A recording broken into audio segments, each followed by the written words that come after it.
dafa yéex a xëdd. tey mu may woon léegi mu wëndeel ma. léegi mu wëndeel ma de. D'accord. Très bien, donc tout de suite nous rentrons dans le vif du sujet. L'actualité de l'Internet ActuBuzz, c'est parti.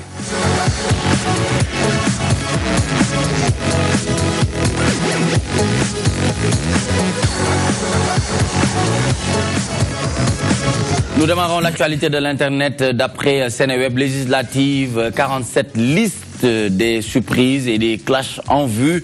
D'après Seneweb, les partis, coalitions et candidats indépendants avaient jusqu'à minuit hier, mardi 30 mai, pour déposer leur liste pour les législatives du 30 juillet prochain.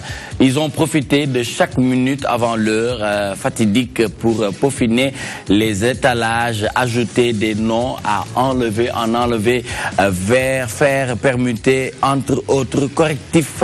Ces réglages de dernière minute ont failli coûter cher à des entités comme l'ERL, dont la tête de liste est Maître El Hadj Diouf, arrivé peu après minuit et la fermeture des portes de la Direction Générale des Élections DGE, point de ralliement pour les dépôts. Ce dernier a dû forcer le passage pour se faire enregistrer. Donc, mu nekkoon la première actualité de l'Internet ActuBuzz ñu àndoon ci ak Seneweb li ci gën a fës ñuy wax ne législative 45 listes des surprises et des clashs en vue. C'est vrai ñu ngi wax waxu Maître El Hadj Diouf, paraît-il que ñi jotoon tardé sax ci moom la ñu mujj wéeru ndax ba mu fippuwee ba buntu bi ubbeeku après ci la ñu bëri mujj cee jaar parce que am na ñenn ñoo xamante ne ba tey jotuñ gu ñu woon déposer seen ay liste. Maître El Hadj Diouf comme ni ñu ko xamee le député du peuple. waaw le député du peuple loolu la wooyee boppam. waaw loolu la wooyee boppam. maintenant nag mu des ci peuple bi ñoom waxaguñ. pour ñu approuver ko. waaw waxaguñ sax waxaguñ est-ce que réellement moom mooy seen député am déet. alors ci lii nga xamante ne moom la ñu indi muy actualité de l'Internet mooy li ñu doon waxtaanee jamono ji ñu doon ko xaar mooy dépôt des listes pour que ñu mën a xam au moins wala boog lenn leer ñu. ci peut-être schéma bi ñuy am ci législative yi ñu jëm surtout du côté de Benno parce que xam nañ li waral ñu arrêté li nga xam ne mooy assemblée générale yi. mooy xiiroo ngaayoo yi doon gis ci investiture yi diw liste nangam mu naroon indi jéeya ba ñu président Macky arrêté woon ko ñu joxoon ko mandat pour que mu xool ci ñi nga xamante ne mooy liste yi ñu ko jox ñan lañ ciy téye nañ ci retenir alors surprise am na ci comme ni ñu ko waxee ci kii bi surprise yi ci gën a fës en tout cas ci Benno Bokk Yaakaar bokk na ci le premier ministre mi nga xamante ne moom finalement la ñu def tête de liste nationale donc xëy na yaakaar yi bëri lool ci moom voilà jàpp nañ ne surprise mais ñu ci ëpp buñ doon gis taxawaay yi avant sax ñu jëm ci yooyu mënoon na xaw a firndeel ni fa lañ jëm beneen bi ndax wóor na am wóorul Maïmouna Ndoye Seck comme liste départementale bu Dakar alors bokk na ci surprise yi de l'autre côté gisoon nañ ci opposition bi que ni jéemoon nañ amorcé woon nañu benn say buñ doon jéem a régler ci seen biir 10 partis mais gis nañ finalement fu mu mujj mooy que ne defoon nañu vote mais vote bi en faveur de Khalifa même bu fekkee de l'autre côté mooy PDS bañ nañ ni 4-4 la woon et que dafa am ñaar ñi nga xam ne ñoo abstenir woon muy kii nga xamante ne mooy Jamil ñu ngi ko Mansour Sy Jamil ak ki nga xamante ne mooy Mamadou Diagne Fada loolu moo dessiné gum mais ce qui est sûr et certain mooy que ni jeexagul dinañ dem fii ak ñuy yegg ci cappaandaw ga xëy na yeneen dinañ gis ci maanaam ci langue politique gi daal leneen yoo xamante ni dina ci gën a feeñ soit muy nuru woro dëggantaan wala ay alliance contre nature comme ni ñu ko waxee. d'accord PDS PS kenn musu woon xalaat ni jamono dina jot ñu booloo wala ñu ànd donc yu mel noonu ñu koy gis ci politique bi ça veut dire que ni daal tous les moyens sont bons tey pour jëlee fii ki nga xamante ne jàpp nañ ni politique am gisuñu seen bopp. gisuñu seen bopp Macky Sall ak nguuram. Très bien, merci beaucoup. En commentaire, Pape Ousmane Cissé pour la première actualité de l'Internet. Ñu ngi sentu président Wade dak Sénégal, mais on a vu aussi Manko Taxawu Sénégal éclaté en 3 morceaux pratiquement. Pourquoi mu loolu am lan moo indi éclatement boobu noonu parce que ñu bëri dañ doon xaar ne leader ñooñu noonu bu ñu booloo nekk benn amaana que dinañ leen mën a gis fu kawe seen jot. dëgg la moom lañ doon wut moo tax ñu daj ci lu ne sonn nañ ci ñëpp ci sonn ñàkk nelaw ñàkk lekk ñàkk naan pour mu mën a am mais mujjul am coalition bi dafay yaatu te délai bi ñu amoon dafa gàtt nga loolu la parce que bu yaatoo dafay laaj waxtaan yu xóot waxtaan yu yaatu dem dikk wax ak kii wax ak kee bu guddee ay kilifa ñooy waxtaan ah mu ngoog waaw day jël temps trop boo demee man nekk naa ministre du commerce ñaari yoon boo demee organisation mondiale du commerce ñi ngi waxtaan pour mën a taxawalaat ay sart ak i ponk yoo xam ne ñooy saytu commerce bi ci biir àddina bi diggante réew ak réew ñu ngi ko tàmbali 2001 ci Doha Qatar tey la ren la 2017 te pareegul fukki at ak juróom-benn ngi ñu di ko waxtaan te pareegul kon waxtaan mën naa bañ a gaaw surtout ci question yu mel nii defe naa ñun dañ koo songoon te nattuñu woon dayo bi ampleur bi nattuñu ko woon dañ ko song te nattuñu ko est-ce que ma yeggale dem ba ci biir ma yeggale dem ba ci biir gis ne c'est très compliqué délai yaa ngi ni donc ku nekk vraiment ñi mën a ànd sëñ bi Cissé bul ne majorité xam nga loolu vraiment yéen dee leen bu ngeen amee nouvelle dee leen ko croiser fukki nit a fa newoon man mii ca laa bokk ba ñu laajtee dañu ne ñeent ñii de nee nañu PDS comme mooy parti bi ëpp doole ci élection ci groupe bi ñëpp nangul nañ ko loolu ñëpp waa kër Khalifa nangul nañ ko ñeent ñi ne comme noonu la demee te jubawuñu li des comme maam xool loo xam ne man nga caa wékku ba jël décision nga xam ne buñ la laajee da nga naan fii laa ko teg nit mën naa caa bañ a d'accord waaye dina ne am na fu mu ko teg ñu ne comme jubawuñu nanu ki nga xam ne moo ci ëppale ñëpp d'accord nañ ci kon nañ ko bàyyi tête de liste bi. dañ leen croiser de. mu ne li ma lay wax nii dañ ko croiser de. déglu ma dañu laaj camp Khalifa Sall ñu wax. ñu laaj camp PDS ñu wax waaw moom laa la. maa nga fa. damay leeral rek ni dañ ko croiser. li ma lay wax nii ci ñoom lañ ko jëlee. alors maintenant nag yow mën nga joxe sa version. ma ne ñoom ñu apprécier. ma ne d'accord ma ne Saliou Sarr fa newoon ci turu Khalifa Sall du la wax lu bokkut ak lii ma la wax Omar Sarr fa newoon ci turu PDS du la wax lu bokkut ak lii ma la wax bi may ñëw la ma site boobu nga xam ne moo waxoon wax ji la ma woo bi may ñëw nii ci fii di jéggulu ndax dañoo bind ne majorité ba daa dem ci Khalifa Sall Mamadou Diop Decroix rek ci bokkut dafa abstention après mu woom ne ñoo ngi jéggulu parce que ginnaaw bi xam nañu nu mu demee d'abord foofa kenn du wote dañuy waxtaan ba juboo kenn du fa wote ba ñu laajee nit ñi ñu toog dafa am ñeent ñu ne ginnaaw demee na noonu na PDS jël tête de liste bi Mansour Sy Djamil ne man day la ma doon bëgg moom laay bëgg ba tey muy juróom Modou Diagne Fada ne man ku ci toog ku jiite baax na muy juróom benn mu des naata ñeent ñeent yi ñaar ñi Cheikh Bamba Dièye ak Saliou Sarr ne nañu jox Khalifa ñaar ña ca des ñoo doon li ñu tuddee facilitateur mooy Gakou waxtaan pour jéem a jubale ko kanakal la woon Idrissa Seck ak Malick Gakou ñooñu waxuñu Idrissa nekk foon Déthié ko fa teewala ñoom waxuñu xam naa comme ñooy facilité xëy na moo tax waxuñu kon xam nga bu ñu duggee ci ay yooyu baaxut te man bëgguma nu di jàmmaarloo ci suñu biir parce que dañuy dajewaat xam nga déjà élection bi problème yu bare ngi ci biir man damaa yàgg a fekke wolof di wax bu nu tasaaroo nekk di jamante ci suñu biir Macky Sall dina jaar ci diggante bi pour jéem a jàll. d'accord loolu dinañ ci dellusiwaat léegi nii. kon mbir moomu. vraiment nañu ko féetale boor. très bien li gaa ñi fekkewul ñoo wax. bon mais je comprends nit mën naa farfale wax wala farfee wax. pour nu duufal côtéem. mais loolu amul benn. très bien merci beaucoup monsieur Mamadou Diop Decroix muy secrétaire général AJ/PADS coordonnateur FPDR. Mbaye Sène Aujourd'hui, on dit que le président de la République envoie son PM au charbon. Gis nañu li nga xamantene jot nañ ko jangat ci yenn positionnement. Mais aujourd'hui, le véritable problème moy ñu bari gëmuñu won né Manko taxaw Sénégal bi dina dem ba yeggali li nga xamantene mom moy combat. Ñepp dañ ko doon xaaré fi ni. Est-ce que du noonu ngeen di demee ci noonu la ñuy demee ci élection yi tamit mu am ay surprise comme ni ñu koy waxee. Bon juste rek xam nga ni Nicolas monsieur Diop wax na ko léegi dem na par rapport ak ci nga xamante ni bii moom mooy ànd bi nee na les gars yi dinañ dem ba dinañ retrouver juwaat man loolu lu ma gëm la mais juste que ni nee na wax jeeg affaire yooyu noonu c'est vrai. retrouver waat mu ngi wax dans cadre général lay wax. waaw dina nekk xam nga ci opposition la ñuy wax nii fu mu. waaw d'accord ci opposition bi mais juste que ni dafa am benn cadre bu mu wax bu am solo mooy que ni.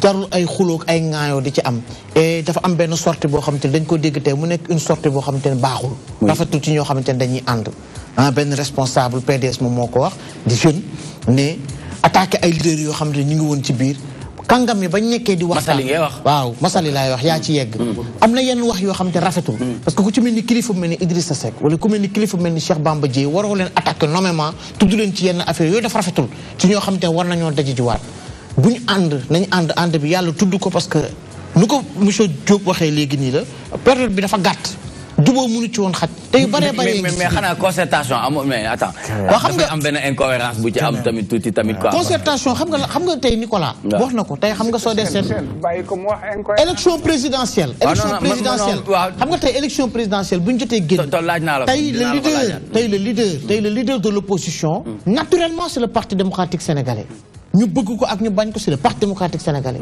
waaye nag léegi dafa am ñaari élection yoo xam ne jot na fi jàll mooy maanaam suñu seetee Ndakaaru suñu waxee nag Ndakaaru nag référendum bi ak li nga xam te mooy élection locale yi fi jotoon am Khalifa moo ko gagné bien sûr xam nga yooyu dafa am beneen contexte boo xam te dugg na mais suñu seetee nag dans le territoire fi nga xam te moom mooy Sénégal yëpp suñu ko dee seet ak li nga xam te ne jotee na dem ni mun nañ jàpp ni le leader de l'opposition actuellement c'est le Parti démocratique sénégalais ñu bëgg ko ak ñu nangu ko loolu mooy li ci am ñaareel ba nag su ma rejoindre ci li nga xam te ne moom mooy tête de liste nationale bi ñu jox le premier ministre Boun Abdallah Dionne c'est vrai que ni xam nga dama ciy wax ni Benno Bokk Yaakaar honnêtement je suis désolé de le dire mais ils n'ont pas un leader charismatique à part le président Macky Sall et c'est dommage parce que suñu demee ba jël PM defoon nañ ko ak Mimi Touré élection locale dem jox ko Grand Yoff Khalifa gagné ko duma ko ñu demaat jël ki nga xam te ne mooy Boun Abdallah Dionne ñëpp xam nañu il n'est pas un fin politicien c'est juste une personne boo xam te nit ñi rus nañ ko jox nañ ko cër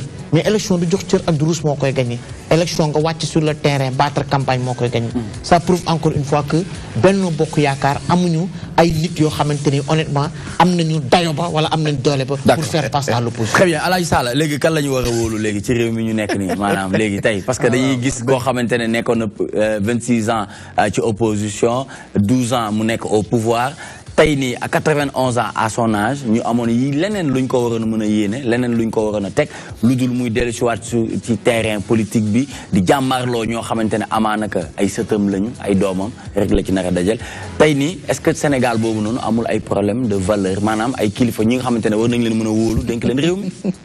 En tout cas daal man su fekkoon man Ablaye Wade day sama maam. wala muy sama papa dama naa leen bu leen ko sonal bàyyi leen ko mu toog nopp.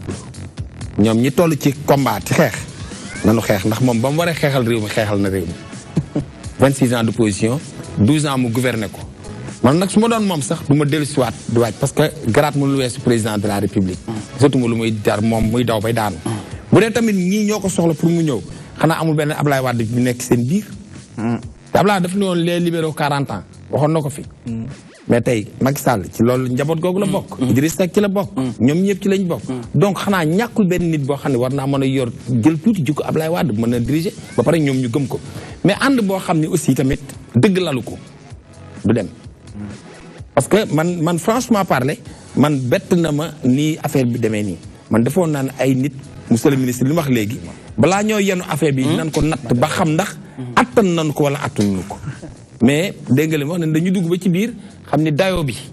mais ay leader rek lañu. c'est des ténors de la non déggoo man dugguma sax ci côté boobu. Nicolas tey bu ñu waree yëkkati machine bii man la dañu yëkkati machine bi war nañoo xam ndax war nañ koo mën a yëkkati wala waruñu ko mën a yëkkati. avant ñuy dem di ko yëkkati. pour ay stratégie foofu laay wax. ni ñu koy yëkkati comme ñoom dañu ni li régime bi fi nekk baaxul ñoom ñu daje seen biir ay leader Idrissa Seck nu mu tuddati. président Malick Gakou. président Malick Gakou. ñoom ñëpp ñu dajaloo Idrissa Seck ba pare di wax président Malick Gakou tamit. waaw kon nel président Idi président Malick Gakou. président Malick Gakou bu réew mi. président Idrissa Seck grand parti. président Modou Diop Decroix. ñoom ñëpp d'accord. Sara ma dolli la dara ci li ngay wax nii ma dolli la dara nga yóbbu ci li ngay wax nii xoolal ànd bi Idrissa Seck. ñu ngi fàttaliku lan moo ko jëlee ci parti démocratique sénégalais. léegi jëlal kenn xoolal Modou Diagne Fada. on se rappelle li ko fa jëlee. léegi ñooñu ñoo ànd de. Pape Diop benn moment xawoon na retrait taxawal boo ko gis-gis nga jël seen jigéen ay waaw xool ñooñu ñoo daje de te benn moment ñoo xaajaloo woon ci peut-être ay li ngay wax ni démb ci guddi damay gis ñu defaat taxawaay bi waaw xoolal taxawaay Oumar Sarr parce que dafa am lu koy indi Mamadou Lamine Diallo ak léegi nag man loolu moo tax dama ne ñun askan wi ñun nan leen bàyyi ñoom ñun di leen xool ñun ñoo ngi ak suñuy carte toog parce que koo nax daaw bu ko nax ren dina xool baax ndax di nga ko nax wala doo ko nax te en plus bu fekkee ne ñoo bëgg a jóg pour liggéey réew mi rek pour liggéey réew mi nekk député liggéey réew mi xuloo xeex jaru ko fi jaru ko fi de nanu jiital kenn que gëm ko wóolu ko mu nekk seen tête de liste wala ñoom ñi fi nekk di ay jeunes ñoom Abdoulaye Wade leen mag te Abdoulaye Wade fu mën a wàcce ñu koy def tête de liste waroon nañoo mën a jël kenn ci ñoom kon donc ñoom ñi fi nekk seen biir wóolante wuñu te ànd nag bu nu wóolantewul booba ànd du sori te nit ñi nag wax dëgg yàlla aussi ñam nañu fal ñam nañu fol yi ñun xam nañ de ñun askan wi chaque jour li may wax rek sama téléphone bi bu ma la ko dee dégg nga di ma gërëm bay jooy naa xoolaat lan la foofu laa nekk ba léegi très bien d'accord jërëjëf Alaaji Sala Bigué Ndiaye Pape Ousmane très rapidement rek peut-être ma bàyyi la nga tëj ko pour ci actualité bi nga xamante ne moom la ñu njëkkee muy li ngeen wax fii kay man xanaa dinaa ci wax bo yow yaa ko njëkkee yaa yor lu gën a rëy ñu ngi ciy ñëw di nga am possibilité ñëw ñu jox la nga waxaat waaw. dañu bëgg waaw am na jàngat boo ci mën a boo ci def waaw ñàkk de xanaa. bien sûr. ayca nga ne. li ma ci bëgg a wax mooy maanaam ni ngeen déggee politique Sala Bigué ak di ma ko déggee man bokkut. Abdoulaye Wade bokkuñu parti bokkuñu sax doctrine libérale la may socialiste waaye noo bokk nu déggee politique. Sénégal dañuy jàpp ne politique mooy wut te dajale nit ñi ngir loolu lijjantil sa bopp ngir sa poche ngir sa daraja ngir sa tur loolu am na ñu koy politiquer ci réew mi waaye du ñëpp am na ñoo xam ne ngëm moo tax ñuy politique xam ne askan wi dafa ne ci toskare xam ne war na cee mën a génn xam ne yàlla du solu dàllam di ñëw di ko lijjanti ndax li war ci nun pour nu lijjanti ko def na ko ci ba noppi ñoo xam jóg nañu taxaw ngir loolu Abdoulaye Wade dafa bokk ci ñooñu duñu dem à la retraite parce que politique yu ñu pour alal wala pour daraja wala pour leneen Abdoulaye Wade li fekk mi ngi mën a noom gi mi ngi dem ak dikk lu mu mën a def ci cadre boobu dina ko def ba tax na kon ñi naan na dem noppaloog na dem léegi na dem lee ni ñu déggee politique dafa bokkut ak ni Abdoulaye déggee politique bokkul ak man ni ma déggee politique loolu laa bëggoon a jëkk a wax li ci tegu mooy du garaat nee na garaat bu ne am na ko nanga loolu moo la war a wala loolu moo leen war a woon ne garaat taxul muy politique dem nga ba doon président de la république ñëw diriger liste boo xam ne yow boo gañee itam de toute façon dina falu Abdoulaye dina doon député mais su ko doonee day démissionné kon xam nga ne kooku affaire député yëkkati ko pour mu xeexal leen ma ne affaire waaw mais boo amee mbër mu la mën a xeexal yaa ngi dem xare ji mbër moom 91 man may ma tuuti man ngaa dem yaa ngi xare ji am nga ay avion ki ay char ki lu ne waaye am nga benn bombardier F-16 boo xam ne soo ko indee bu duggee ci gars yi dara du fa des ngan ñu ne déedéet waaye bàyyi foofu kat damay laaj rek di nga yeggali ah c'est juste une question est-ce que bombardier boobu ci jamono jii nii dafa war naa mën a dellusiwaat war nañ ko mën a xaar ci dellusiwaat man loolu rek laay laaj parce que defe naa askan bi tam loolu la ñuy laaj may ma tuuti suñ ko ne ñaan nañ la ko pour nga diriger ñu suñu liste mu ne may naa leen ko dinaa ñëw koo kay jeex na waaye nag ku yaakaar ne day ñëw dégg nga maam di xuus dem Kédougou di dem Tamba. loolu rek laa ko yërëm. déedéet du loolu. mais campagne nag du loolu sëñ bi yooyu tam du loolu rek. ki armée day am ñu ne première ligne di fatalante am ñu ne ca ginnaaw di togg parce que ñooñee suñu toggul ña ca ñu fële duñu lekk. mooy ñoo la ñuy woowee génie te kon armée ba perte. kon armée dafa am ay division. Abdoulaye Wade dafa moom ci boppam division la. kon sooy dem guerre am ku mel ni Abdoulaye Wade man soo ma nee teg ko fee dinaa ne wax saawaay yi itam bàyyi ma seet ni may doxale samay mbir rek. man damaa xamul gars yi dañoo yërëm Wade. waaw suñu adversaire yi. mais il faut ñu koy waxtaanee. alors li may feeñal li may jeexale mooy premier ministre bu Abdoulaye Dione attention am na expérience politique de. da ngeen koo xamut waaye man xam naa ko bu baax a baax a baax. ma yem foofu am na expérience. non loolu Mbaye ko wax de. mais dégg naa sax ñu ne. opposition ko wax de. dégg naa sax ñu ne. Amadou Ba moo nar a jiite Dakar xaw ma ndax ne dëgg la am déet. mais Maïmouna Ndoye Seck la ñuy gis. mais man li ma jaaxal daal li ma jaaxal mooy. on dirait que Macky amul force politique. c'est l'État qu'il compte utiliser pour gagner. C'est une situation bu doy waar. Parce que quand le ministre des Finances s'engage, il est en politique. Je ne sais même pas s'il va diriger ou pas, mais mu ngi ci. Parcelle dégg naa kur guddeeg bëccëg suba ngoon xamatuma sax ndax tal na dossier yi. Mais est-ce que après qu'est-ce qui va se passer? Le directeur général des impôts, puisque c'est toi qui l'as nommé, dugg ci biir, directeur des domaines, directeur du trésor, directeur de l'I, etc. Tous les hauts fonctionnaires de l'État vont se mettre. D'accord. Bon, on est très bien. Merci beaucoup, Pape Ousmane. On va dans le vif du sujet. Nous dugg ci waxtaanee ko moom mooy législative 2017 du Manko au 2014 lu jëm ci enseignement supérieur dafay lim valeur de dina ko tekki mais partie bi ma ci intéressé mooy fi mu waxee ordre. Nicolas réew mu war a émerger dafa war a tegu ci ordre muy tegu ci yoon. ba ki gën a nekk ci tout tànk sax bu jugee war a mën a xam fa mu jëm ak fi ñu ko teg. mais ci loolu tey boo xoolee tey politique ni mu tëddee ñi nga xam ne ñoom ñoo soxla ñu jox leen réew mi. ñu ne ci di ko doxal ak ñoo xam ne dañ ne kat ñii niñ ko doxalee du noonu baaxul sàkk ñu jox leen ko pour ñu redresser ñan ñoo ci nekk ci ordre. léegi ordre boobu bu fekkee amul xam lu muy indi mooy jeu bi du leer. mooy indi pëccëxoo bi gis nga pëccëxoo fu mu am ci réew na xam nañu def dañuy taxaw ñu am ay réformes. ñu ne léegi dañuy taxaw ñu tëggaat suñu réew. politique yi nan lañ war a taxawee suñu institution naka la askan wi nan la ban mentalité lañ war a tabax pour dem. Très bien ñun nag fa lañ toll. Dans quelles conditions une cohabitation serait possible? Il y a une seule condition. Mooy ban? C'est que le peuple élise une majorité contraire à celle qui est actuellement en place. C'est tout. loolu rek la. peuple bi mooy décidé xam nga peuple bi moo wote 2012 25 mars su ma jéemut jan soñu wàññi ñu ne ku ñu naa Macky Sall dee ëppale moo ko tax a toog fee de am déet bu nu wotee 30 juillet dañuy wàññi waat. D'accord. ñi ëppale su dul waa kër Macky Sall loolooy cohabitation. D'accord.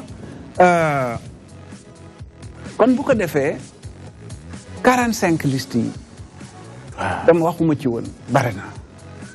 xam nga Macky fi ñu ko doon xaar entre autres. mooy qu'il mette de l'ordre comme ni ko Cissé wax. Des surprises. Non, c'est très grave. Et des clashs en c'est très grave. C'est-à-dire c'est un échec même. C'est un échec lamentable du régime qui n'a pas pu en 5 ans réformer vraiment la façon de faire la politique au Sénégal. Man mënuma ko, je ne suis pas au pouvoir. Mais si c'est pas la décision. Donc tey waroon nañu weesu fii. 45 listes mësul am ci Sénégal. mënoon na ko ëpp sax. wala lu ko ëpp. mënoon na ko ëpp. Alors donc moo tax sëñ bi nit ñi bu ñu dem toog jël seeni carte toog déedéet parce que bu ñu demee jël seeni carte toog ñi Macky Sall di génne ay milliards jox leen ko ñu distribuer ko jël ci ay car ñooy dem wote. mais vous avez été aux affaires tamit. donc bu ñu toog nag ku ne dem jëli sa carte. su jotee bu ñu nee suba la nañ fanaani ci bureau yi. waaw dem fa tey ñoom ñëpp. mais xam nga man la bëgg a comprendre lu ma bëgg a xam mooy li jaroon ngeen doon concerté wu. li jaroon ngeen doon concerté wu ba mu jar leen ngeen bàyyi lekk bàyyi naan di tëju en réalité lan ngeen jiitaloon lan moo tax ngeen di sonn nii pour bëgg a teg loxo ci assemblée nationale am fa majorité pour lan. merci man naa tontul sama bopp mënuma tontul keneen ku dee yàgg sa bàmmeel am déet réew mi dafa soxla ay réforme réew mi ordre amu fi d'abord ordre maanaam nit ñi am yar nit ñi di respectante li bu joon tëral ju di ko doxal nit ñi sécurité am ci réew mi sécurité amu fi lu nekk à part ça liggéey amu fi bés bu yàlla sàkk ndaw ñaa ngi dee ci Méditerranée te d'ailleurs kenn du ko def bilan bi est-ce que mas ngaa dégg un communiqué du gouvernement mu ne accident ba am Méditerranée ci nangam ña fa dee am na ci nangam ci Sénégal. mais duñu fàtte mi ngi mel ni ay duñu fàtte 2000 ba 2012 sànq ci li ma la wax loi d'orientation enseignement supérieur laa doon wax dama juum ma ne loi de finances pour rectifier loi d'orientation 2014 duñu fàtte 2000 ba 2012 que bokkoon nga ci ñi nga xamante ni amoon ngeen benn taxawaay ci régime bi fi jóge mais loolu aussi suñ ñëwee ba nekk en retrait nga ñuy wax loolu dañ la naan ba ngeen fi nekkee woon lu ñu ngeen ci jéem ok lu ñu jéem ci lan ci li ngay wax ni ci réforme yi amoon possibilité réformer parti politique ak façon bi ñuy politiquer mais mettre dans l'ordre ba nga xamante ni keneen ku ñëw sax dina ci tegu mën a dem mais loolu noonu yéen xamoon ngeen ko alors lu ngeen ci jéem li ma ciy tontu mooy d'abord Macky Sall dane bu ma ñëwee lu fi Abdoulaye defoon dama koy rupture la waxoon changer lépp loolu la waxoon kon même li ngay wax su fekkoon ne nekk na kon Macky Sall bu ñëwee da ko war a changer warul ne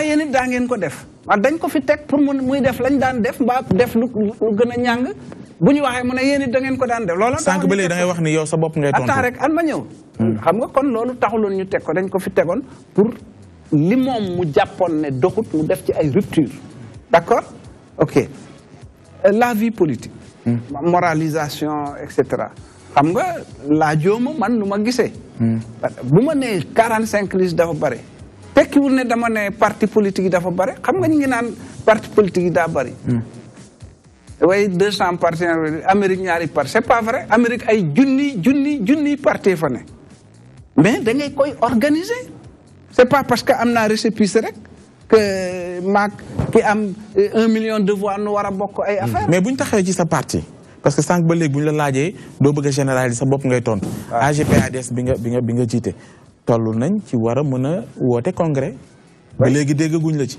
oui tontu bi may tontu boo tontu naa ko démb congrès da nga koy man fi mu ne congrès ñun bu ñuy ko parce que parti bi dafa nekk ci réew mi fépp foo dem ci réew mi da nga fay fekk ànd jëf boo demee bitim réew foo dem da nga fay fekk ànd jëf congrès dafa laaj xaalis te man aw ma xaalis def naa 12 ans ci gouvernement mais aw ma xaalis manoon naa am xaalis nag waaw waaye dama amu ko parce que kon du ma jël du ma moom AGPADS ci côté bi nga coordonné Front patriotique pour la défense de la République dañuy organiser wu ñoo ngi ci fii mu ne di xool nu ñuy fexee ba dajale ay moyens xëy na dinañu am ay xarit ak am gi jàmm yu ñu ci jàppale bu boobaa nu def mais au-delà sax nga woote congrès wala bu ngeen def congrès waroon nañu mën a gis benn parti bu mel ni yow maanaam AGPADS boo xam ne quand même dinañ koy dégg problème mu Afrique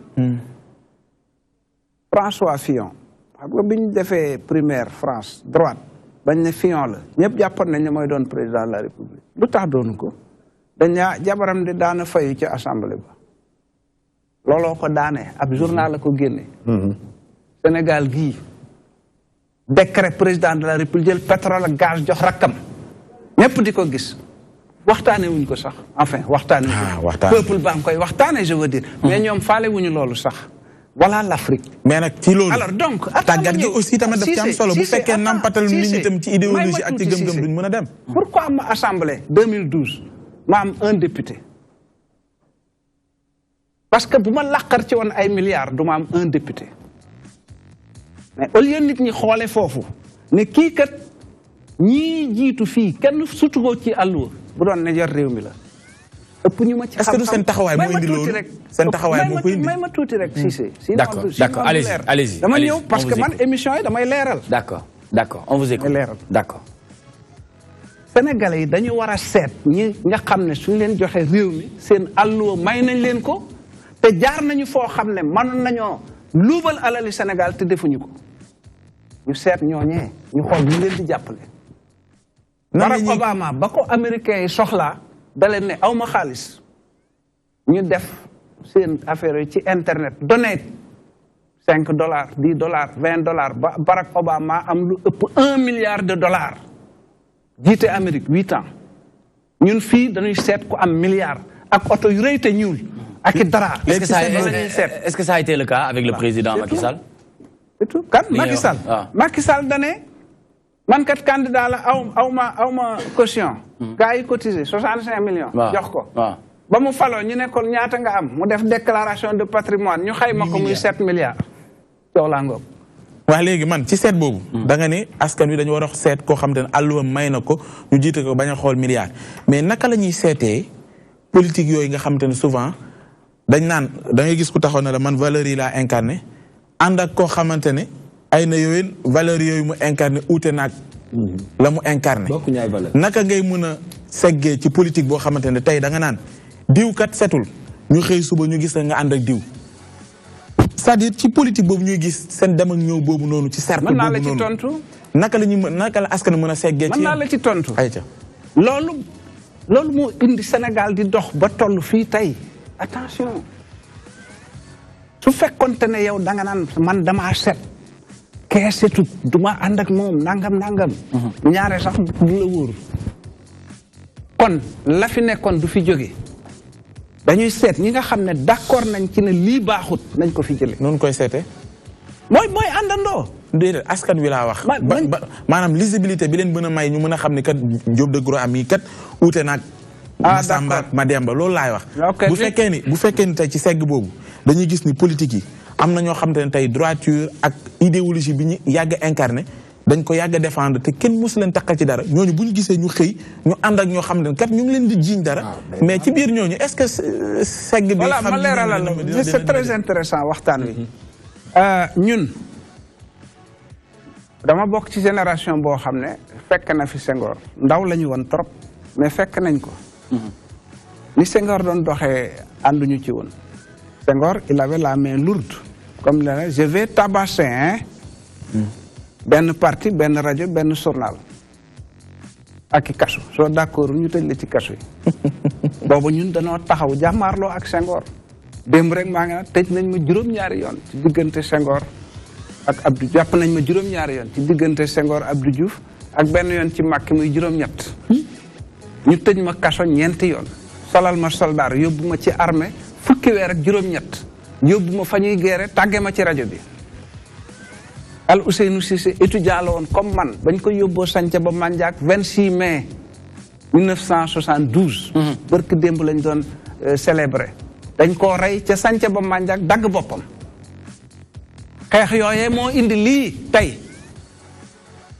dama bëgg nit ñi xam ko c'est pas tombé du ciel ay nit ñoo sacrifié wu pour démocratie mën a am Sénégal. li nga wax nii lu ma koy méngale lu simple la. ma yeggale mooy daf may fàttali apartheid.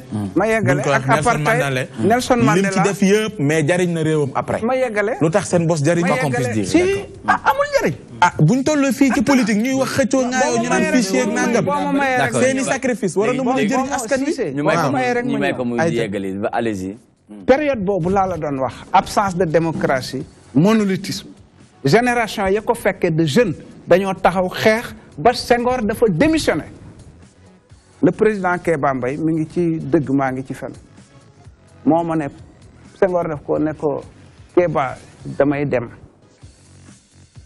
président Kéba ne ko lu tax nga bëgg a dem mu ne voyez-vous Kéba je ne comprends plus la jeunesse et la jeunesse ne me comprend pas rupture boobu mu amoon moo tax Senghor dem combat yooyu ñu doon mëne moo tax Senghor dem Abdou Diouf ñëw ubbi démocratie jàkka jàngoog ku mu neex nga nodd moo ko waxoon kooku du avancé loolu du avancé bu rëy rëy ci askanu Sénégal ñu bëgg koo fàtte suul ko avancé boobu suñuy xeex moo ko indi multipartisme nag ak démocratie buy indi alternance amutoon Sénégal bari woon nay parti waaye nag loi électorale bu lay may alternance mën a am démocratique et pacifique amul woon Sénégal dañoo continuer di xeex ak Abdou Diouf ba 1988 ñu voté jant so principal adversaire Abdou Diouf di Wade jant so compté guñu bureau yi de vote yi ñu jàpp Ablaye Bathily Boubacar Sall ak Amath Dansokho ne leen raw ci kaso bi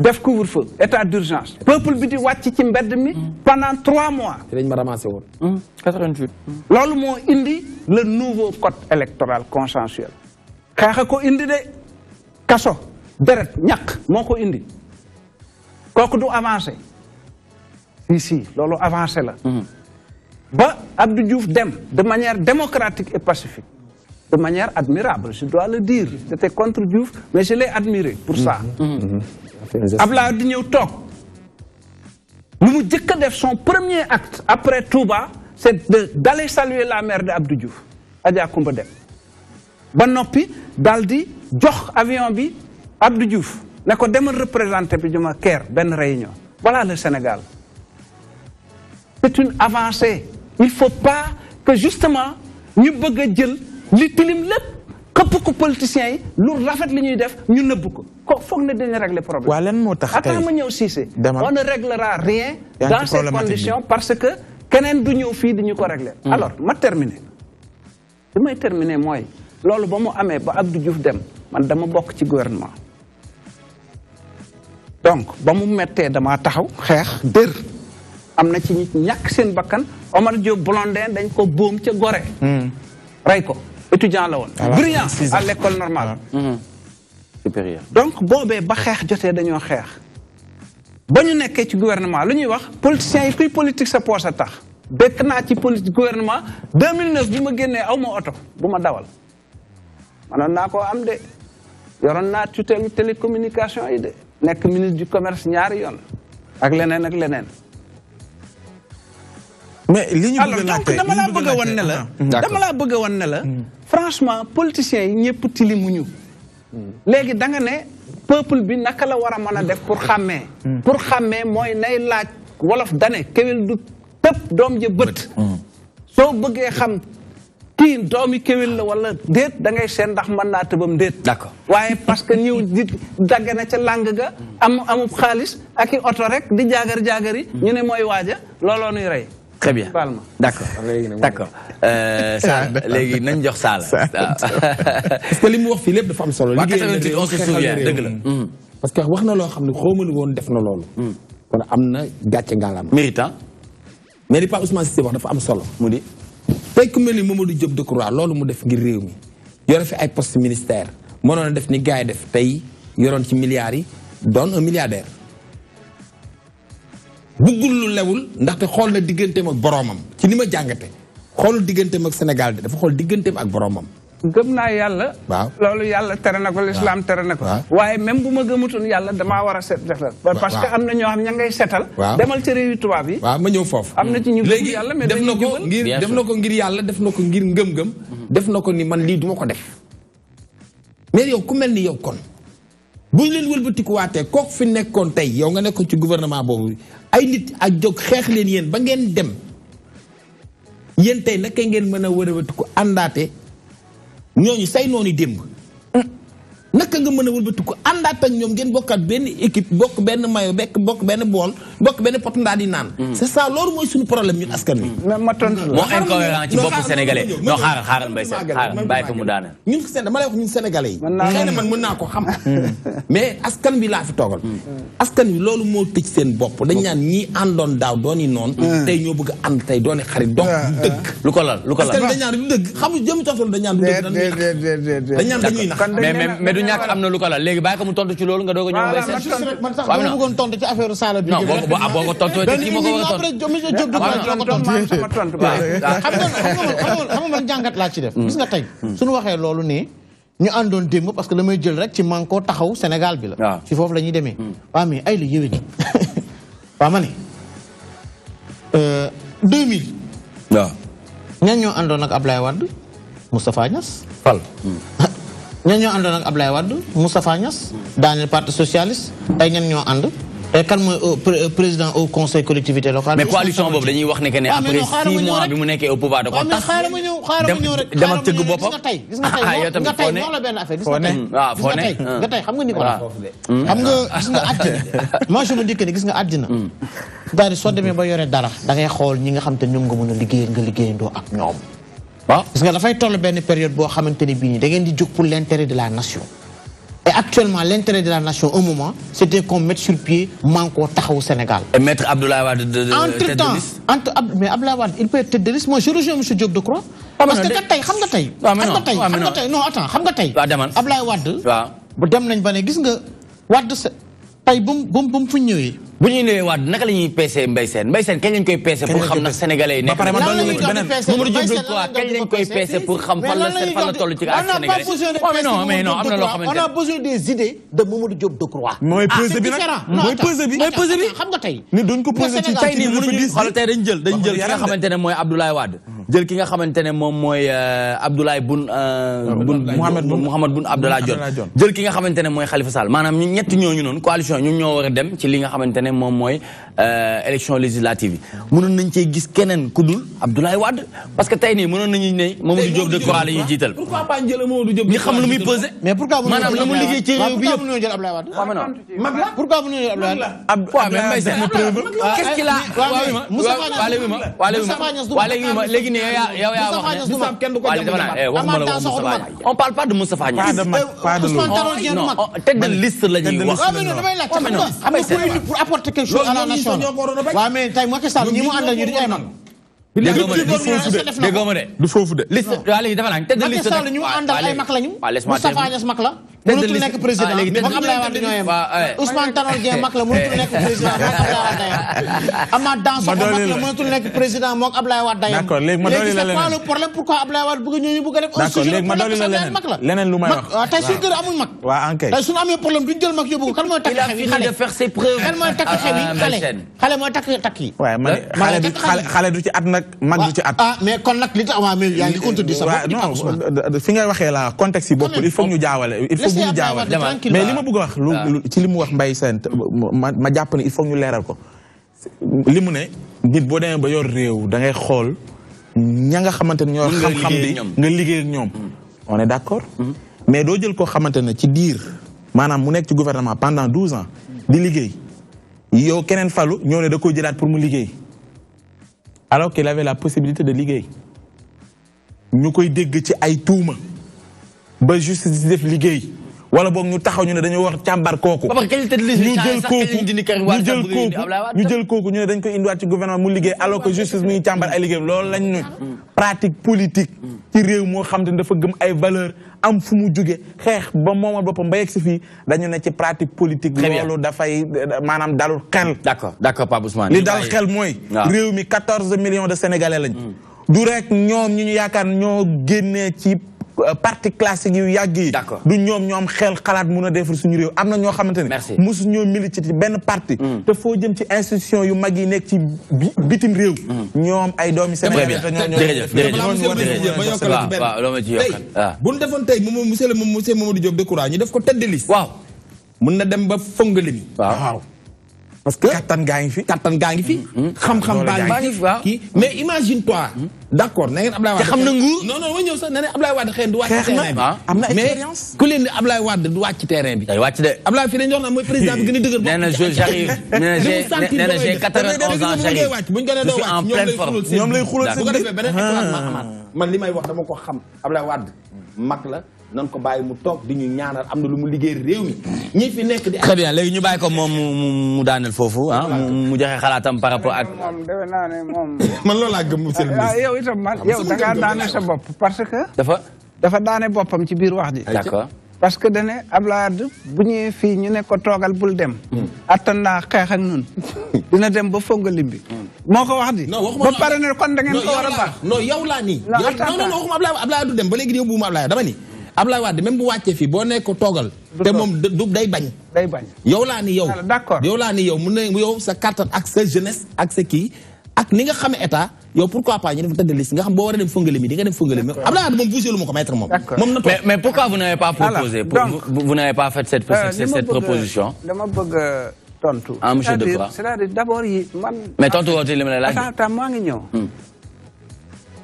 ma defee ne yéen daal d'accord ay borom mi xam-xam ngeen waaye nag société sénégalaise ak société africaine waaw bokkut ak tubaab yi de tubaab yi nag ñoo nu formé moo tax ñaare ni ñuy analyser suñu société yi sax ay outil la ay jumtukaay yu tubaab yi la ñuy càmbare suñu société suñu nekk looloo nuy rey booba ba tey Afrique mag daf fi am cër bu rëy tubaab du yàlla waaye yàgg naa tubaab bu deen ca tubaab ya la Abdoulaye yóbbu nañ ko ca maison de retraite at ba at la ko ay doomam di seeti fii mag mi ngi ci biir kër gi ci digg njaboot gi di lijjanti di def ak di dindi d'accord kon yéen su ngeen ne Abdoulaye dafa màggat war te ñëw te yàlla may ko wir may ko tal mu mën a ñëw ñu ne warut a bokk. en fait xaaruñu woon loolu non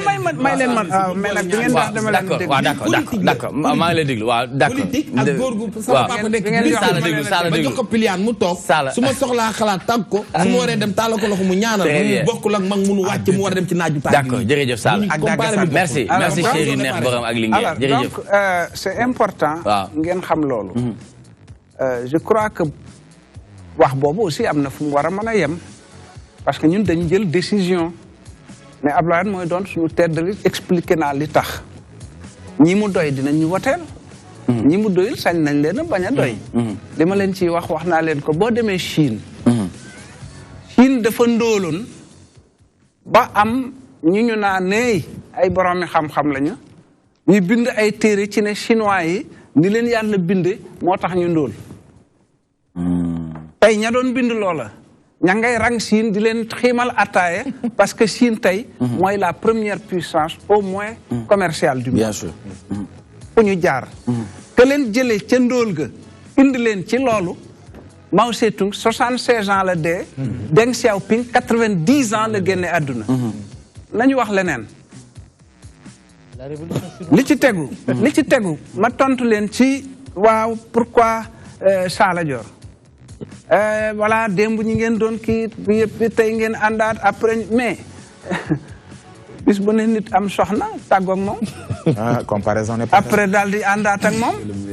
waaye nañu wax man daal ma ne d'accord naa nit bañ a ànd ak opposition bañ a ànd ak Abdoulaye Wade waaye nag li adversaire yi Abdoulaye Wade di wax suñuy adversaire soxlawul ngeen ñu di ko relayer nañ leen bàyyi ñu di ko wax parce que loolu taxawut. D'accord. fi may jeexale mooy on ne choisit pas ses voisins. xam nga Mauritanie gi ñun ñoo tànn ne na Mauritanie doon ne ci suñu wet. na Guinée ne ci suñu wet. D'accord. Mali nekk ci suñu wet. Très bien. donc quand tu es dans on y reviendra on a le temps quand tu es dans l'opposition ñi ne ci opposition ngay liggéeyal. boo soxlaa gouverneur boo fa na ngay seeti. D'accord. Très bien, merci beaucoup. On y reviendra tout à l'heure. Aladji Sala, tay sa yaram dafa tang. Tay tu es vif hein. Oui ma man jaayan la ma gën a taxaw ñoom koor gi dafa jàpp tay ñoom dafa jàpp. D'accord, très bien. Merci beaucoup Aladji Sala. Merci monsieur Mamadou Diop Decroix, muy secrétaire général AJ/PADS di coordonnateur FPDR. Ci nonu nak dañuy and ak Mbaye Sène Google Sport pour nous donner toute l'actualité sportive nationale et internationale. C'est maintenant.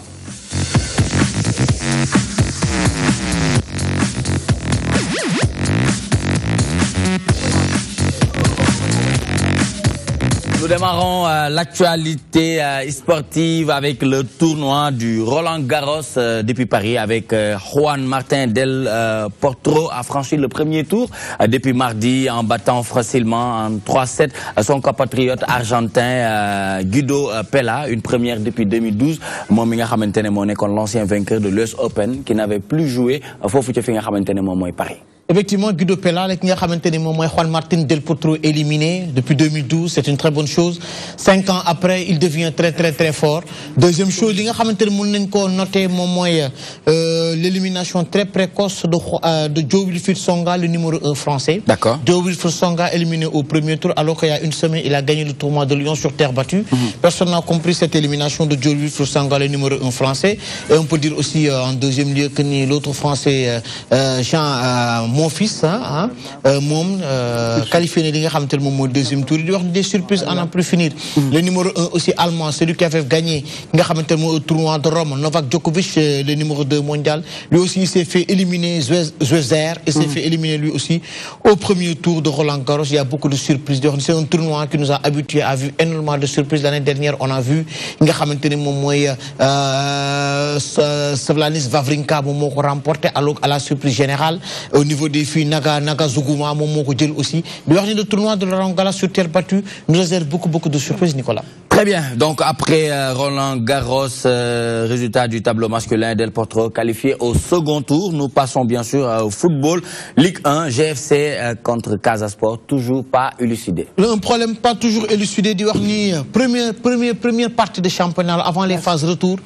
GFC avec équipe bi nga xamantene moy Casa Sport football ñu sen match aller match retour bi aussi football nañ ko mais jusqu'à présent mais naka lañuy footballé baña football aller football retour c'est parce qu'en fait équipe bi nga xamantene moy GFC n'avait pas fait le déplacement entre autres gis nga ki nga xamantene moy président Jamil c'est qu'il en a parlé président Casa Sport aussi en a parlé ñu ci mëna jangat en fait ñu ci mëna retenir moy le président Casa Sport du président Guédiawaye Football Club ils ont dit que la ligue n'a qu'à prendre ses responsabilités.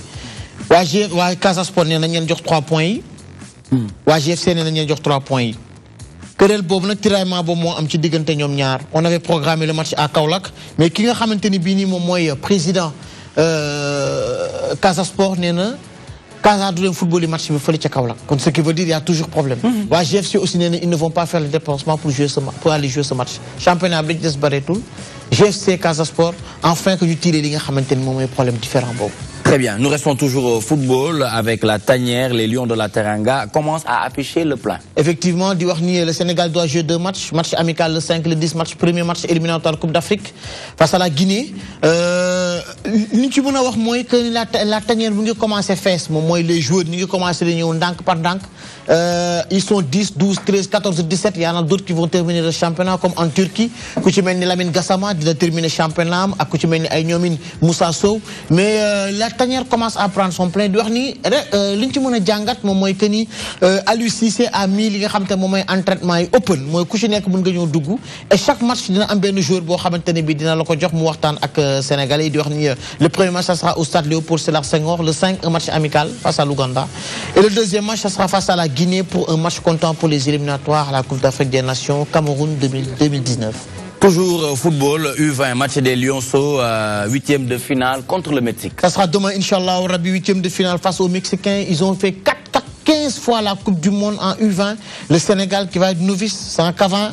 On aura des manquements, on le souhaite demain à 7h le match final, 8e de finale. Il y a un qui gagner pour nous qualifier les quart de finale. Ça sera demain face aux Mexicains, bien que ça ne sera pas facile, Nicolas. Mais on a toujours des difficultés en quart de finale. Nous Africains, nous Sénégalais. Hein. Oui, je dirais même l'Afrique, depuis que la Coupe du Monde n'est que bataille. Le Ghana, moi, je suis demi-finale. Moi, je suis quart de finale. Cameroun. Ak Sénégal. Ak Sénégal. ñoom dem nañ di nga xam te ne kon ñu ñaanal leen ñoom ko mën naa laaj tuuti mbay loo koy laaj dama ko doon bëgg laaj sànq fan ngeen enregistré ko non da ngeen enchaîné quoi ci affaire Guédiawaye Football Club ak Casa Sport léegi comité discipline bon lan la teg lan lay départager foofu bu kenn du ma ñëw fuba si Kaolack kenn du ma ñëw te 3 points yi ñu war leen ko ci jox kenn ci ñoom comité discipline ligue bi sax mooy tranché ligue bi lan la war a kii foofu ligue bi en fait pour ne pas en fait prendre part pour les deux côtés dem na ba ne nañ joué waat match bi ma jaax non ni ngay waxee sax moo lay woon ne football moom gëj nga ko def loolu pour trouver un terrain d'entente en fait dafa nañ footballaat match bi mais muy Casa Sport muy Guédiawaye Football Club chacune des deux équipes bëggul ñu football match bi d'accord nee na daal na jël ses responsabilités jox kenn 3 points. Toujours au football, Ligue des Champions, Cristiano Ronaldo sort du mutisme. nee na que ni ñoom duñ moroomu Juventus de Turin loolu mooy cadre bi nga xam ne duñu moroomu nee na le Real de Madrid du moroomu Juventus de Turin. non mais bu mu déconné nag man bëgg naa trop Real waaye tamit. ah mais xam nga loolu. il le dit parce que non xam nga il le dit pour. xam nga c'est important nga gis nga Nicolas. tu sais c'est important de le dire parce que tu sais pourquoi. ah oui. ah mu ne. waaye Juventus la ñuy wax de. Turin même. voilà Real du moromam. xam nga li tax mu wax loolu. c'est juste que en fait ils préparent une finale de Ligue des Champions. Ils vont rentrer dans l'histoire prendre 2 fois la Ligue des Champions lequel musu ko def nouvelle formule bi. D'accord. La Juve aussi ils se sont sentis lésés, ils se sont sentis un peu touchés leur orgueil. Ku ci mel ni ñoom Thielini ku ci ñoom Bonucci mais je pense que ni morom lañ ou duñ morom. Lu ci des soreetul c'est le samedi inchallah à Cardiff pour la finale de la Ligue des Champions. Lu ci des soreetul. Très bien, donc nous terminons avec le football et nous passons bien sûr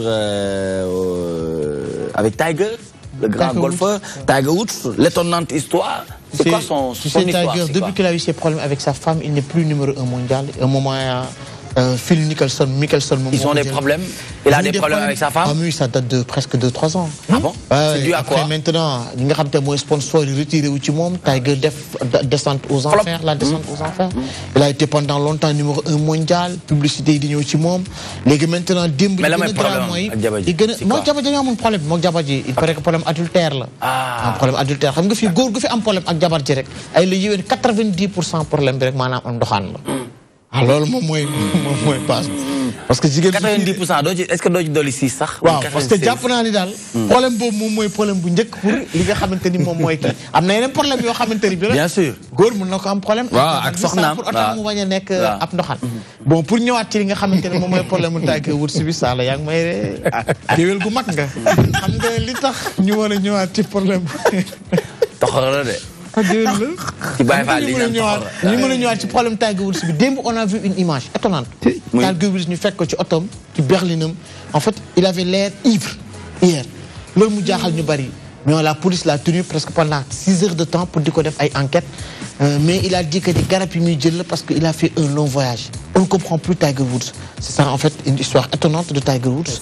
les gens moi je pense que ni yegg nañ point boo xamante ne même lui sax il est resté presque 8 mois hors des terrains.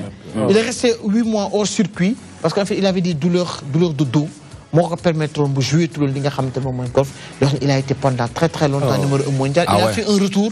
Après, il s'était classé 72e mondial. Il y a un problème. Ah ouais. C'est dans la tête. Ah ouais. Ils ne sont pas trop solides dans la tête. Mental, ils ont peut-être très bien. Ousmane joggi xal di tëb ma tap kap te ko sama poj di ko tapal te maa ngi toog ci xal yi. dégg nga de démb la wax dégg nga de. ñun mooy ñoom lii la ñu manqué ñoom. il manque de voilà ces speakers ces communicateurs traditionnels voilà c'est genre de monsieur Mamadou Diop Decroix. C'est vrai l'histoire on se souvient 31 mai 2002 31 mai 2017 match bi 11h la woon. ñu ngi koy fàttaliku. Le lion Bouffalo Coq. Le lion nga ne Bouf. Bouffalo Coq. Bouffalo Coq waaw d'accord ah Bouffalo Coq donc dem na passé simple dem na ci lu yàgg waay ah wax na lu yàgg waaw dim Bouffa ah passé simple mais tey nii match bi mu ngi nii xoolal. département de El Hadj Ousseynou Diouf. passe pour Pape Bouba Diop. dañ may delloo match bi dañ may delloo action. ñàkk d'accord match boobu. waaw mais boo jëlee port autonome de Dakar teg ko ci tànk Zidane keñ joué keñ. loolu mooy bu ñëpp songandoo. dañuy jàppandoo xol yi àndandoo benn bëgg-bëgg xol yi àndandoo. ku ndaw sax mën naa wax. loo xam sama góor gi naan mama mais kaama la Sénégalais dañu teel a dindi Pires. président Ablaye Wade naan mama Dior. Pires wil Elaz it ndeysaan président Ablaye Wade di jibile ci oto ba fàttewuloo Nicolas. waaw ànd ak mama Dior. mama Dior wil Elaz. Elaz nga ni Mama Dior lay déglu. yooyu c'est des souvenirs c'est bien beau. dañ bàyyi góor gi mu noppi waay. bàyyi leen ko mu noppi. def na fi lu ne. mais da nga teel a wekki équipe France. Pires da nga ko teel a. championnat Angleterre. xam nga foofu match boobu sax li nga xamante ne bi moom mooy képp pourquoi kenn yaakaaruloon ni Sénégal dina mën a gagner France parce que la France a regroupé les meilleurs buteurs de tous les grands championnats. Italie, Angleterre, Djibril Cissé, j'en passe, tu vois. La France championne du monde, championne d'Europe. 98 champion du monde, 2000 champion du monde. Mais avec 2 manquants, Pérez et Zidane. D'accord, mais au-delà de ça, le Sénégal, c'était la première fois comme le football Coupe du Monde. C'était la première fois. Personne ne pensait que le Sénégal dina gagner France. Et ça a été un match qui va permettre au Sénégal d'être une très très bonne Coupe du Monde, arriver en quart de finale, éliminé malheureusement par la Turquie, but en or de Ilan Manzis. Très bien, merci beaucoup Mbaye. En tout cas, merci beaucoup pour toute l'actualité sportive nationale et internationale. Donc ñu jéxalé ak li nga xamantene mom moy bonus bi nga xam daf ñuy fatali lu bëri. Avant ma lay jox Pape Ousmane pour la dernière question, ma bëggoon la laaj rek durant les 5 ans yi nga xamantene président Macky Sall mu ngi nekk ci bop réew mi ban jàngat nga am lecture bi nga def ci par rapport ak liggéeyam positif ak négatif. Merci beaucoup. Yaa ngi dellu ci question bi Macky Sall le jeune né après l'indépendance. Abdoulaye Wade nee na dem toogi noppalu ba mag la. Idriss Seck moom nee na mag mi li mu fi tabax. ndaw li mën a gu ko peinture. nga wax ji de. D'accord yow loo wax yow. loolu laa wax. C'est-à-dire que c'est dommage. Mais 5 ans de régner. Les points. Il n'arrive même pas à terminer l'aéroport Blaise Diagne de Abdoulaye Wade. Voilà le problème. Depuis 5 ans. mënoo sax terminer aéroport Blaise Diagne bi fi Abdoulaye Wade bàyyi Abdoulaye Wade dafa atterrir rek avion ci Blaise Diagne ci élection yi te yow mënoo ko c'est-à-dire mais amul benn boo xamante ne sax liggéey na ko benn boo xamante ne sax au moins Macky Sall xool nga ko yow nga applaudir ko yow doucement Macky Sall au plan personnel amuñu benn difficulté ma xamal leen ko benn difficulté amul sunu loolu min nañ koy dégg bokkuma ci ñi am ak ay problème personnel non loolu lu min la dafa jàpp ne fii la war a jaar ma jàpp ne foofa baaxut looloo ñu kii séparé par conséquent c'est important que question boobu ñu di ko xam c'est-à-dire que il n'a pas rendu un bon service à la jeunesse parce que dañ ne il est jeune né après l'indépendance mais il a déçu tous les espoirs su fi nekkoon mag ba léegi ñu naan mag la mu fi defoon Macky Sall defu ko fi. comme du neew de. alors gars yi dañu naan Abdou Diouf souvent ni waa Macky Sall que machin mais Abdou Diouf ba muy doon président de la République 45 ans la am. 81. 45 ans. Macky Sall ko magoon fuuf Senghor ba muy doon président de la République 54 ans la am. Abdoulaye mu ñëw président 74 ans li mu fi def. Senghor ak Abdou Diouf réunis defuñu ko fi. te ba mu demee Macky Sall defagul asakaay li fi Abdoulaye Wade def. D'accord wax jàngoo. léegi man pour li ngay mujj tontu rek balaa Pape ngay jël xanaa am na benn booy gis sax benn. non attendez non xam nga bu may apprécier. damay laajte bu may apprécier. man dégguma moo tax. dañuy joggi mbay d'accord bu may apprécier dañuy joggi waaw. xam nga bis bu yàlla sàkk da ngay gis ñu ngi tabax. ñu ngi defar ay yoon xala ay yoon ñu ngi tabax ay école ñu ngi tabax dispensaire nangam loolu mi ngi am waaw xam nga ma ne kon dara amu fi franchement loolu xel mënu ko nangu nopp mënu ko dégg mais booy juger da ngay juger la tendance principale moom ngay juger da ngay seet li waroon a mën a ne ak li nekk su teene li war a mën a nekk moo ëpp li ñu def am na solo trop par rapport ak li waroon na nga ne la direction est bonne nga encouragé mais damaa gisut loolu. ci daal bu naree neex bu baxee xeeñ. te sax Nicolas benn affaire mun naa ko cee yokk rek mooy xam nga sànq wax nañ ko ci affaire ànd bi. damay njëkk a ñëw rek ni exemple boobu dafa leer ba ñëpp seede nañ ko. le président Malick Gakou ba mu demee ànd ak Benno Siggil Sénégal. ba Benno Siggil Sénégal tase ñu ne Benno Siggil Sénégal ak Tanor ak Benno Siggil Sénégal ak Moustapha Niasse. Le président Malick Gakou àndoon ak Moustapha Niasse. président de l'Assemblée. def ci dooleem kattanam ak mën-mënam ak xalaatam ak waxam ju rafet ak mobilisation de par son étendue et de par aussi son charisme et de par sa personne président Malick Gakou ba mu demee ba gis ni li nga xamante ni bii ni moom mooy réew mi demul kat te fa mu taxoon mu ànd ak le président Macky Sall. dafa génn. D'accord. Et pourtant il avait un portefeuille de ministre.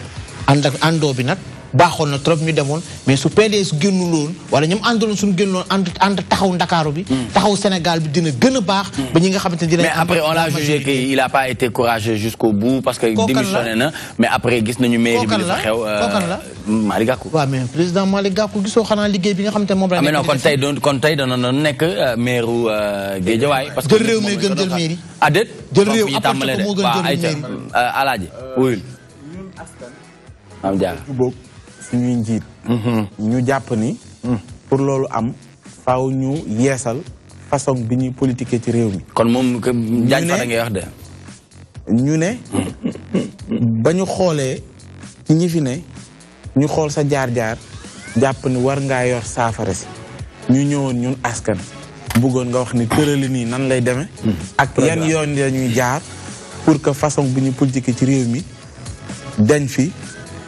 ñu dem ci yokkute. jërëjëf laaj bi am solo. manoon nañ cee bindu téere. mën nañ cee tontu aussi tontu bu gàtt defe naa ne jiite du rek réew. jiite kër jiite quartier jiite jàkka jiite association. dafa am lu mu laaj loo xam ne soo ko mënee dajale ci sa bopp. fekkante laayu kàttan di nga mën a dem li jëkk mooy looy digle rek da nga caa war a jiitu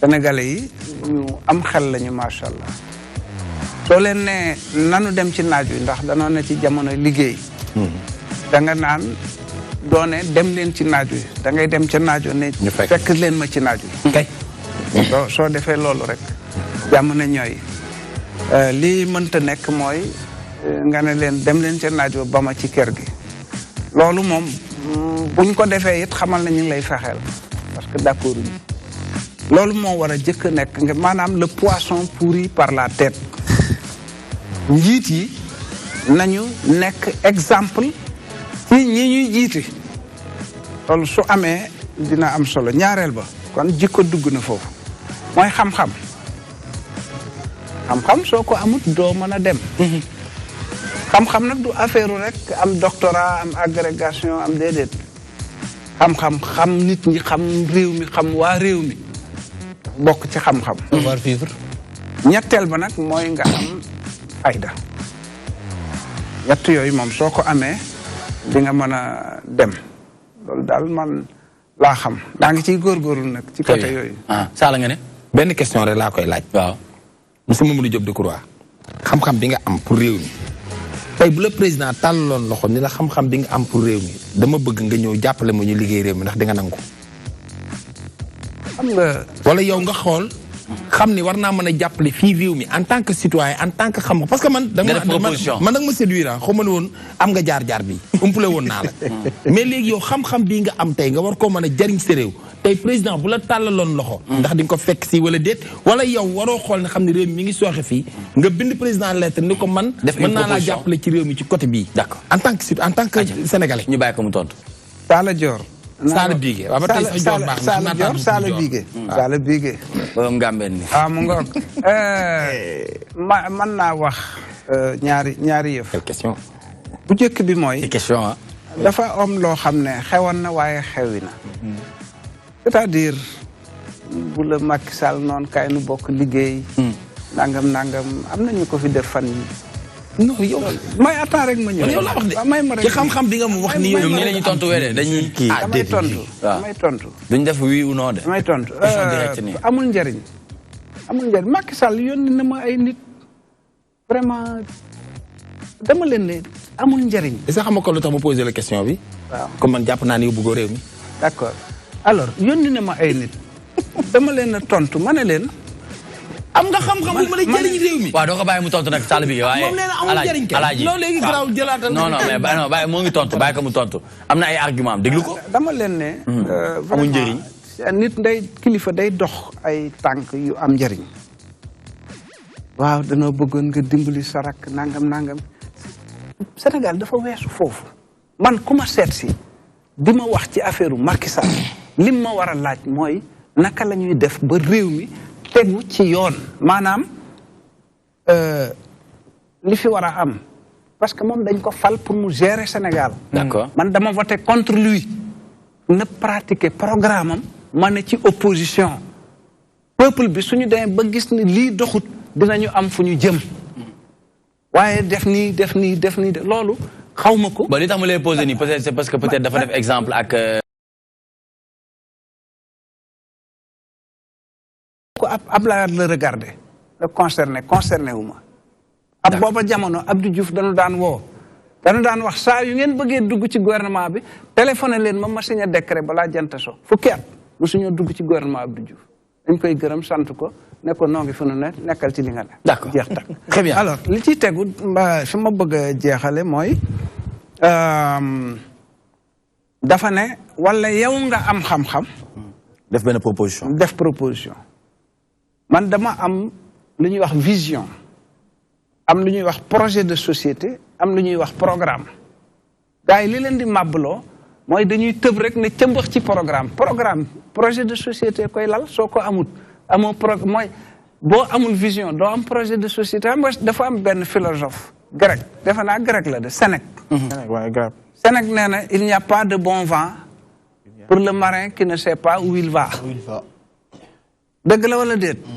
kon man dama bind téere téeméeri xët la ak juróom fukk wax ci Sénégal nuñ ko war a doxale siiwal naa ko. am na ministre bu ñëw assemblée nationale di wax ci chemin de fer la mu ca wax daanaka li ma bind ci livre bi moom la récité ku fekke réunion ku fekke ba ma wootee conférence de presse.